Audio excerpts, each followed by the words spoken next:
എനിക്കുണ്ടല്ലോ ഏറ്റവും ഇഷ്ടമുള്ളൊരു കാര്യമാണ് അമ്പലത്തിൽ പോകുക എന്ന് പറയുന്നത്. അമ്പലത്തിൽ എവിടെ ആണെങ്കിലും അമ്പലത്തിൽ പോകുക എന്നുള്ളത് എനിക്ക് ഭയങ്കര ഇഷ്ടമാണ്. പക്ഷേ എന്താണെന്നറിയത്തില്ല, ഇപ്പോൾ അങ്ങനെ അമ്പലത്തിൽ പോക്കൊന്നും അങ്ങോട്ട് നടക്കുന്നില്ല. ഇതേതായാലും ഞാൻ വിഷുവിന് വീട്ടിൽ പോയപ്പോൾ വൈകിട്ട് അമ്പലത്തിൽ, അതും എൻ്റെ അമ്മ നിർബന്ധിച്ച് എന്നെ കൊണ്ടുപോയതാണ്. ഞാൻ പറഞ്ഞു സമയമില്ല, പോകാൻ സമയമില്ലമ്മേ, സന്ധ്യയായി, ഇപ്പം ദീപാരാധന കഴിയുമെന്നൊക്കെ പറഞ്ഞിട്ട് അമ്മ എന്നെ നിർബന്ധിച്ച് അങ്ങനെ അമ്പലത്തിൽ കൊണ്ടുപോയി. അമ്പലത്തിൽ കൊണ്ടുപോയതുകൊണ്ട് കുറച്ച് ആൾക്കാരെയൊക്കെ കാണാൻ പറ്റി. വീട്ടിലിരുന്ന് അതൊന്നും പറ്റത്തില്ലല്ലോ. കുറേ ആൾക്കാരെയൊക്കെ കണ്ട്. അന്ന് അഖണ്ഡനാമമായിരുന്നു, അമ്പലത്തിലൊക്കെ അഖണ്ഡനാമം നടത്തുമല്ലോ, അതായിരുന്നു. അങ്ങനെ കുറച്ച് നേരം അതിനൊക്കെ കൂടാൻ പറ്റി. പിന്നെന്താ, എൻ്റെ അച്ചമ്മ ഉണ്ടായിരുന്നു. അച്ചമ്മ ഞാൻ വെള്ളയിലമ്മയെന്നൊക്കെ വിളിക്കുക.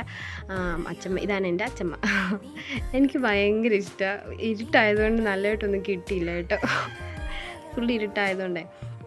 എനിക്ക് അച്ചമ്മ ഭയങ്കര ഇഷ്ടമാണ്. അന്ന് അച്ചമ്മ ഉണ്ടായിരുന്നു. പിന്നാണെങ്കിൽ അമ്പാടിക്ക് പിന്നെ ഓടി നടക്കാൻ വീട്ടിലൊന്നും സ്ഥലമില്ലാത്തത് കൊണ്ട് ആളെ അങ്ങോട്ട് ഇറക്കി വിട്ടപ്പോഴത്തേന് എന്താ പറയുക, പുള്ളിക്ക് ഭയങ്കര സന്തോഷമായി. കാരണം എല്ലായിടത്തും ഓടി നടക്കാൻ പിള്ളേരെയൊക്കെ കാണുമ്പോഴത്തേക്ക് എന്ത് ഇഷ്ടമാണെന്നറിയാൻ. ഈ വീടിനടുത്തൊന്നും ആരും ഇല്ലാത്തത് കൊണ്ടുണ്ടല്ലോ അവന് ഭയങ്കര ബോറടിയാണ്. അപ്പോൾ ഇവിടെ ഓടി നടക്കാൻ സ്ഥലമുള്ളത് കൊണ്ട് ഞാൻ അങ്ങോട്ട് പോയപ്പോൾ ഞാൻ പറഞ്ഞു, അമ്മയെ പിടിക്കുമെന്ന് പറയാൻ തന്നെ അവൻ അവിടെ നിന്ന് തിരിഞ്ഞൊരൊറ്റ ഓട്ടം ഓടും. അങ്ങനെ അവൻ ഓടി നടക്കാനൊക്കെ നല്ല സൗകര്യം. അമ്പലത്തിൻ്റെ ഒത്തിരി സ്ഥലം, വൈകിട്ടായതുകൊണ്ട് പിന്നെ വെയിലും ഒന്നും ഇല്ലായിരുന്നല്ലോ.